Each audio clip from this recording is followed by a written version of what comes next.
असरात चल रहे हैं, प्रयास करिएगा अपनी जिंदगी में। मान लो कोई काम आपका अटक रहा है और वो काम नहीं हो रहा, मान लो वो काम नहीं हो रहा, रिटर्न बढ़ा हुआ है, वो काम नहीं हो रहा, बहुत दिनों से आप प्रयास कर रहे हो और काम अटका पड़ा हुआ है, तो प्रयास करना। जल के पात्र में थोड़ा सा शहद, गंगा जल उसमें डालकर, ये जो श्राद्ध पक्ष चल रहा है, जिस समय पर जिस श्राद्ध पक्ष के अंतर्गत श्राद्ध पक्ष में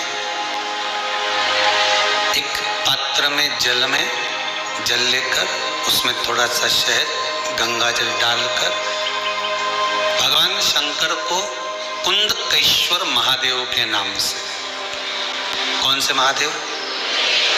कुंदकेश्वर, क्योंकि विदल और उत्पल इन दोनों असुरों ने, राक्षसों ने जब बहुत उपद्रव मचाया, ठीक है, जब बहुत उपद्रव मचाया तब माता जगतजननी के कहने पर कुंदुक का प्रहार कर कर इन दोनों राक्षसों का संहार करा था, तो शिवजी का नाम कुंदकेश्वर पड़ गया था। क्या नाम पड़ा था? कुंदकेश्वर। कहते हैं बहुत बांधाओं में जब व्यक्ति पड़ जाता है, बहुत बांधाओं में जब व्यक्ति चला जाता है, कुछ ना कुछ समस्याओं में जब व्यक्ति फंसा रहता है, पड़ा रहता है, तो कुंदकेश्वर महादेव का स्मरण करना चाहिए। एक प्रयास और करना, छोटा सा प्रैक्टिकल करने में क्या जाता है। दुकान पर ग्राहक नहीं आ रहे ना, आधा घंटा हो गया कोई ग्राहक नजर नहीं आया, फालतू बैठे हो ना दुकान पर, जब ग्राहक नहीं आता तो फ्री हो, तो एक काम करो,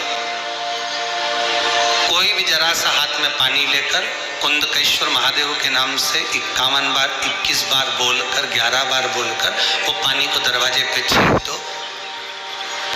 आधा घंटा, ज्यादा से ज्यादा 20 मिनट, आधा घंटा 30 मिनट नहीं लगेंगे और ग्राहक प्रवेश करना प्रारंभ। प्रैक्टिकल करने में क्या जाए?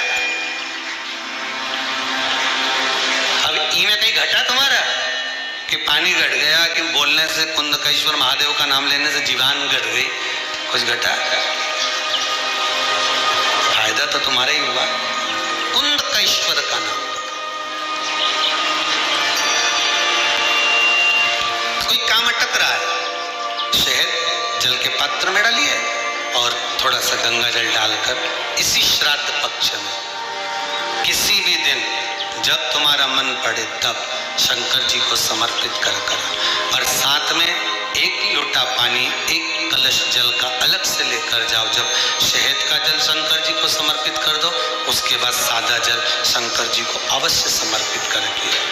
शहद का जल बांधाओं को हर लेता है, बांधा को हरता है। हम तो कई बार बच्चों से कहते हैं, अगर कोई बच्चा कंपटीशन एग्जाम में बैठ रहा है, इंटरव्यू दे रहा है, या कोई एग्जाम में नहीं निकल रहा है, तो प्रयास करना, बेलपत्री का जो बीच वाला पत्ता होता है, इस पत्ते पर शहद लगाकर हथेली में रखकर अंगूठे से इसको इस तरह से दबाकर शिव जी के कुंदकेश्वर महादेव का नाम लेकर अपनी मनोकामना कर शंकर भगवान का जो शिवलिंग है, उस शिवलिंग पर इस बेलपत्री के पत्ते को चिपकाकर आ जा और एग्जाम देने जा, बाबा निपटे का सब काम। तो किस एग्जाम में बैठ रहा है, कंपटीशन एग्जाम में बैठ रहा है, या इंटरव्यू के लिए जा रहा है, किसी परीक्षा में बैठ रहे हो, या कंपटीशन एग्जाम के अंतर्गत, या इंटरव्यू के लिए जा रहे हो, अपने नौकरी के लिए, प्रयास करो। शिव महापुराण के छोटे छोटे जो उपाय शंकर की कथा में हैं, इसमें कोई खर्चा नहीं होता। अभी तक आप आपने जितनी कथा शिव महापुराण की सुनी होगी, कोई खर्चे का काम बताया हो तो बताना। बस एक ही खर्चे का काम बताया था, वो पिछला वो शिवरात्रि का उत्सव गया, उसमें गुलाब का फूल।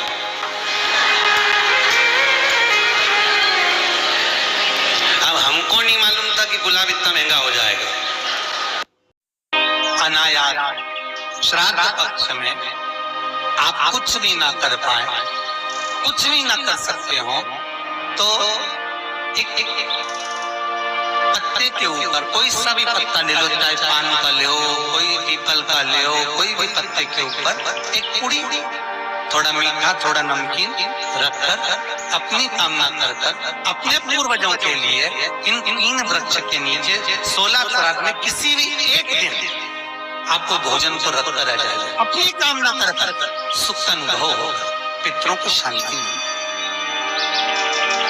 3 वृक्ष पितरों के तुल्य हैं। पहला जम के बोलिए पीपल, दूसरा वट वृक्ष, तीसरा बेलपत्री का वृक्ष। 3 पीपल के वृक्ष में 52,000 ब्राह्मण एक साथ निवास करते हैं, इसलिए पितृतुल्य है। वट वृक्ष ब्रह्मा जी के मस्तक से बना, इसलिए पितृतुल्य है। और बेलपत्री का वृक्ष माता पार्वती जी के अश्रु से बना। जब आंसू गिरे थे माता जगत जननी जगदम्बा पार्वती के, उस समय पर पितृलोक में हलचल उत्पन्न हो गई थी। हमारी नातिन की आंख में आंसू कैसे आ गए? मैनावती की पुत्री है।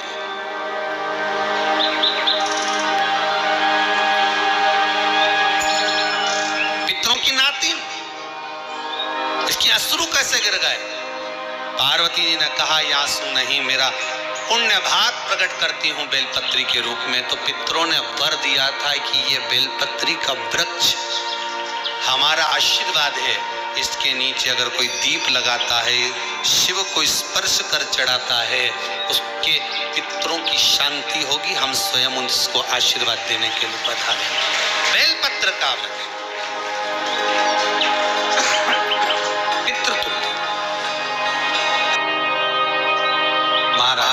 फिर अगला वर्णन किया 3 पशु, कुत्ता, गाय और हाथी, ये पितरों के तुल्य हो। शिव महापुराण की कथा कहती है अगर श्राद्ध पक्ष में गया नहीं जा सकते तो गाय के मुख में, गयासुर ने वर दिया था कि गाय के मुख में अगर कोई गया नहीं आ पाएगा तो गयासुर 16 दिन गाय के मुख में निवास करेगा। और गाय के मुख में श्राद्ध के समय पर अगर कोई रोटी देगा, श्राद्ध के समय पर जो भाग देगा, उसको गया जी में पिंड करने का पुण्य फल प्राप्त होगा। ये गयासुर का व्रत गौ माता के लिए। तो गाय के मुख में 16 दिन तक गया क्षेत्र का पिंड का भाग प्राप्त होगा। गाय और हाथी। स्वान को रोटी क्यों देते हैं? क्योंकि स्वान पितरों को अपना भाग प्रदान कर देते हैं। स्वान भक्ता नहीं है, चुकाता था। फिर 3 जलचर है महाराज जो पितरों के तुल्य है, मछली, कछुआ और नाग। पिंड जो बनाया जाता है वो पानी में दिया जाता है। मछली जिसको पाती है वो पितरों को प्राप्त होता है। कछुआ श्रावण के इस 16 श्राद्ध के अंतर्गत कछुआ यदि आपके दिए हुए भाग को पा लेता है तो वो जीव उसी समय पर तर जाता है। और महाराज नाग वो भी पितरों के तुल्य माना। इन 3 पितरों के क्रम का वर्णन किया गया है। 3 वृक्ष पितरों के तुल्य हैं। 3 पक्षी पितरों के तुल्य हैं। कौवा, हंस और गरुड़।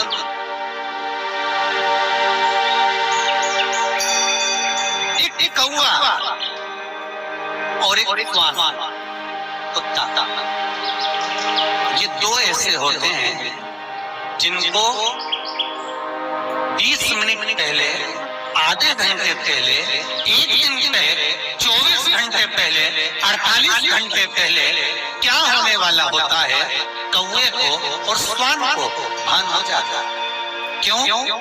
क्योंकि ये यमलोक में जहां यमराज निवास करते हैं, श्वान और कौवा उस स्थान का भाग ग्रहण करते हैं और इनको ये ज्ञान पूर्व से यमराज से प्राप्त होता रहता है, पूर्व होता प्राप्त होता रहता है। एक कौवा, एक श्वान, कोई घटना घटने वाली होती है तो कुत्ता रोने लगता है,